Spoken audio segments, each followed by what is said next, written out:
Okey, Mat. Tak macam-macam. Kita dah banyak dah kita belanja tapi I still rasa macam tak cukup lagi. Dan individu yang sepatutnya bersama dengan kita yang memang tahu lebih lanjut mengenai perkara ini, memang hari ini dia kata dia available. Yes. Syukur Alhamdulillah. Syukur Alhamdulillah. Marilah kita bersama-sama dengan Zulhelmi Zainal Azhar. Woohoo! Hello, hai. Khabar sihat ke? Tui. Duduk mana sini Apa tu? Dia excited. Dia nak datang. Dia bagi lagu background tapi dia baru duduk je. Nak saya buat balik ke? Kau. Tak apa. Kita terus dengan soalan. Okey, I start dulu ni. Boleh. Silakan. Zami Zainal Azhar. Lebih nampak Zul. Bila start saingan Liga Perdana?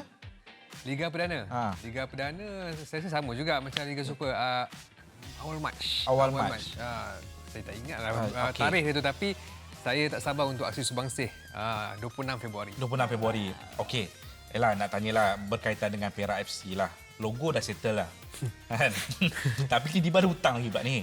Sempat ke nak settle lah dapatkan pemain-pemain? Okey. Memang ya kalau tengok pada situasi semasa macam tak sempat Matt Macam tak sempat sebab first kali saya nak terangkan kepada peminat Perak khususnya masalah ini berlaku ataupun apa yang dialami oleh pasukan Perak ini adalah tuntutan hutang ataupun tuntutan tunggakan gaji pemain yang mana kalau jumlah yang lebih tepat tadi saya cakap 1.8 juta. Kalau jumlah yang lebih tepat RM1,773,532. Okey, ini tak termasuk faedah Tak termasuk faedah. Okey, jadi dia melibatkan pemain import dari Korea Selatan iaitu Jeon Hyo Seok dengan hutang sebanyak $100,000. Leandro Dos Santos $136,800 tambah $41,000 dan juga termasuk 5% interest. Lepas tu Kareka $122,400 tambah $14,000 juga termasuk dengan 5% interest dan juga ejen iaitu Valde de Souza. Okey, apa jadi Matt? Apa jadi kalau Dia di kelas matematik ya? Okey, itu hutang tiga pemain itu disebabkan Perak lambat membuat rayuan, jadi FIFA ataupun transfer ban tu dah impose dalam Sekatan Perpindahan Liga Malaysia. Okey, apa jadi? Jadi pasukan tu tidak boleh mengambil pemain ketika saingan jendela pertama itu akan berakhir pada 22 Februari. Jadi kita nak tahulah apa yang akan terjadi kepada pasukan Perak selepas ini. Mereka perlu menggunakan pemain sedia ada. Tetapi saya difahamkan pemain sedia ada tu 14 hingga 15 pemain saja. Dalam orang kata international level di peringkat dunia ni, setiap liga di dunia ni memerlukan 20 pendaftaran maksimum. Minimum? 20 pendaftaran minimum. Okey. Sekarang ni ada 14-15. Jadi persoalan tak sampai. Okey. Kalau tak boleh ambil pemain baru, pemain sedia ada daripada program diorang, daripada skuad belia boleh? Boleh. Itu yang termasuk 14-15 tu. Itu dah termasuk? Itu dah termasuk. Jadi kita mengandaikan dengan minimum syarat untuk setiap pasukan bertanding adalah 20 pemain, kita mengandaikan pasukan Perak berdepan situasi disingkirkan, digugurkan ataupun terpaksa tarik diri daripada saingan Liga Premier. Itu sesuatu yang sebenarnya peminat tak faham. Dia bukan macam hari ni hutang dia, esok kita bayar, transfer ban tu lepas. Tak. Memang tak.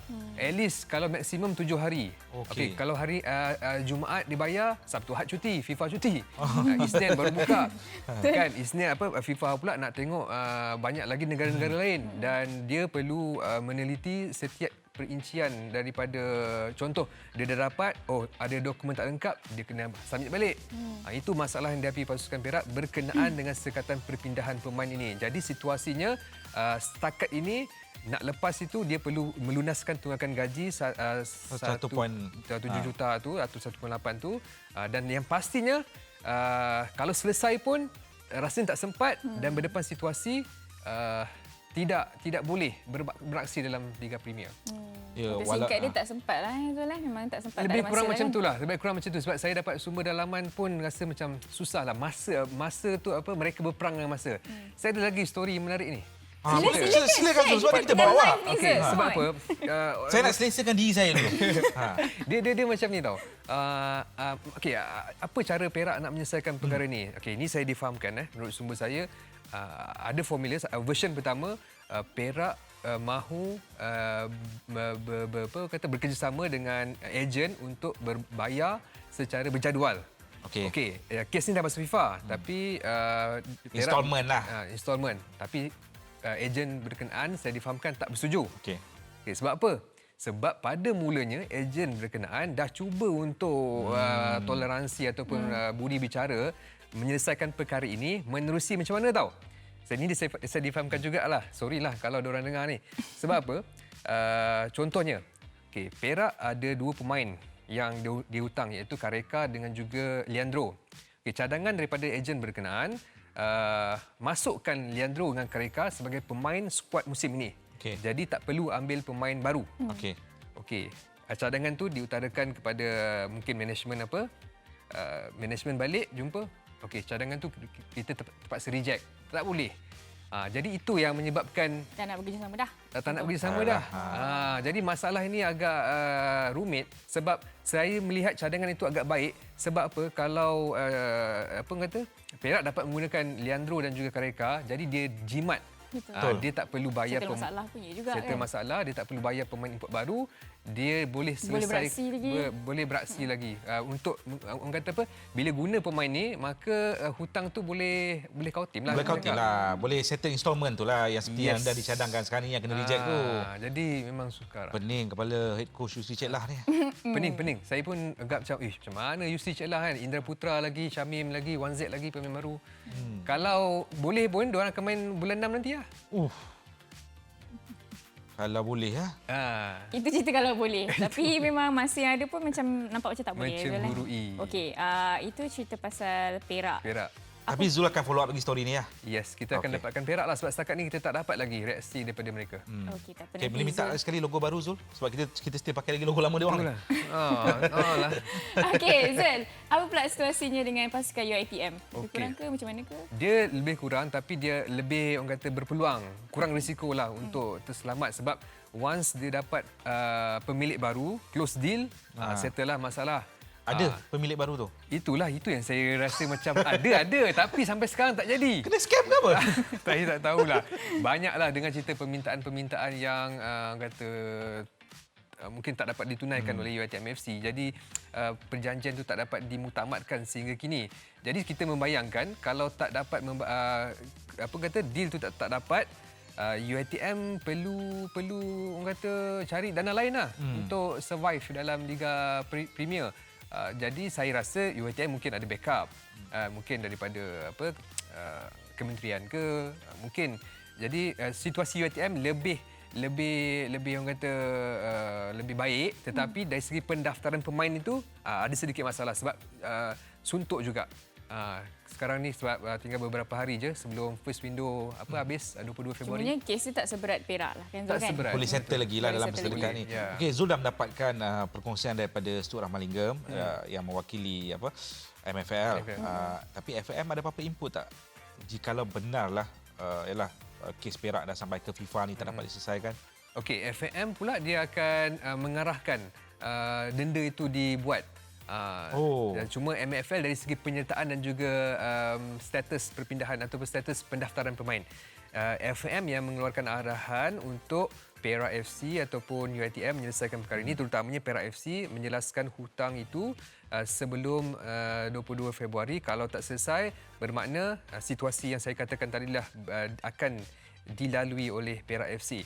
Tetapi saya nak tambah sedikit berkenaan dengan apa kemungkinan kalau Perak FC ataupun UiTM tidak dapat beraksi dalam Liga Premier 2022. Khususnya Perak FC lah. Kalau kita melihat sekarang 10 pasukan dalam Liga Premier, tinggal 9. Ada shot 1. Jadi MFL kena guna pendekatan berbeza. Saya difahamkan diorang dah ada plan B, C dan D. Kalau shot dari segi penyertaan 9 ataupun 8. Kemungkinan format diubah menerusi saingan 3 pusingan dalam Liga Premier itu. Jadi nak tak nak saingan Liga itu harus dijalankan secara orang kata efektif lah. dan memastikan lancar tanpa kekurangan perlawanan. Perlawanan penting untuk pemain-pemain dapat expose dalam karier mereka. Plan C untuk menganjakkan Liga sampai settle kes Perak ni. Ada tak? Tak ada. Tak ada memang tak ada berkompromi lah. Tak ada berkompromi. Sebab dia cakap tadi untuk transfer window memang 22 je. Sebab MFL dia tak akan macam satu pasukan request untuk extend, dia akan buat. Tak. Sebab sebelum ni kalau terjadi pun sebab pandemik COVID-19. Kalau kita ingat tahun lepas disebabkan seluruh pasukan ataupun semua pasukan. Alright. Lee, Okey. bawah 23 lah. Ni yang paling penting lah. Kita beralihlah kepada perkembangan bawah 23. Perlawanan pertama menentang Myanmar. Zul, persiapan mereka dengan ada yang terlibat dengan kes COVID-19, dengan pertemuan pertama menentang Myanmar, mungkin what say you, Zul? Okey. What say you? Saya nak recap balik pasukan bawah 23. Dia ada 2 pemain positif. Safwan Mazlan pertahanan dan juga Fahmi Daniel. Pertahanan juga. Okey, Fahmi Daniel dia positif dekat Airport dekat Kemboja lah. Jadi dia dah diasingkan selama 9 hari. Itu saya difahamkan syarat daripada SOP kejohanan AFF. Bermakna dia terlepas peranan pertama. Jadi setakat ini saya mendapat maklumat tak ada orang kata indikasi pemain-pemain yang dijangkiti COVID-19, walaupun mungkin ada yang duduk sebelah Fahmi Daniel, ada yang mungkin roommate dengan Fahmi Daniel, tetapi setakat ini berjalan lancar baik, semua 27 pemain. Nasib baik juga kita bawa 28. Lebih ramai, lebih bagus. Sebelum ni bawa 24 je kan. Dia belajar daripada sini lah. Belajar daripada sini. Jadi, benda tu sekarang ni untuk lawan Myanmar, kita perlu menang sebab saya difahamkan Myanmar bawa pemain bawah, rata-rata pemain bawah umur 19. Coach Beleza Popov share kat saya, pemain dia ada yang COVID juga. Ada yang tak boleh pergi training sebab macam apa, family issue. Pelik-pelik dia punya masalah ni. Ada masalah politik kat sana lah, apalah kan. Itu yang dialami oleh situasi pasukan Myanmar. Pada ketika bawa pemain muda, mereka juga kehilangan pemain-pemain utama. Jadi tak ada apa kata pilihan lah ataupun misi wajib menang lah untuk Harimau Muda ni, skuad muda negara. Atau Coach Popov saja cakap macam tu. Mungkin dia memang kuat psycho. Dia tak prepare, betul lah. Coach Popov tu memang kuat psycho, tapi penyokong Kelantan sayang dia sampai hari ni betul. lah. Sebab apa, Matt, Lily? Kita seri tau, satu sama dengan dia. Dia pasukan C. Pasukan C 2019 di Manila. Okey, tak apa. Kita tunggu 15 hari bulan nanti. Kita Zul, tengok terima kasih sama-sama. banyak. Thank you, Zul. Saya nak for your time mohon korang today. semua follow Twitter Zuhail Mizan Azam untuk perkembangan terkini, terutama sekali koma-koma lah, Yop Mengayung Perak kan, yang risau sekarang ni.